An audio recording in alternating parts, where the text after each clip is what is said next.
কারাবন্দী সাবেক শিক্ষামন্ত্রী ডক্টর দীপু মনির স্বামী ব্যারিস্টার তৌফিক নেওয়াজ মারা গেছেন।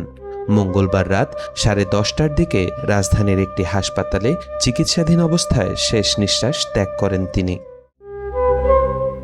দীপু মনির বড় ভাই জেআর ওয়াদুদ টিপু বিষয়টি নিশ্চিত করে বলেন, রাত 10:27 মারা যান তৌফিক নেওয়াজ। দীর্ঘদিন ধরে তিনি হাসপাতালে চিকিৎসা নিচ্ছিলেন। কোথায় কখন দাফন ও জানাজা হবে তা পরে সিদ্ধান্ত হবে বলেও জানান টিপু। জানা যায় 2019 সালে স্ট্রোক করেন তৌফিক নেওয়াজ। গত 27 মে হুইলচেয়ারে করে কারাবন্দী স্ত্রীর সঙ্গে দেখা করাতে তাকে আদালতে নিয়ে গিয়েছিলেন স্বজনরা। পেশায় সুপ্রিম কোর্টের আইনজীবী ছিলেন তৌফিক নেওয়াজ। তাওফিকুল ইসলাম, আজকাল।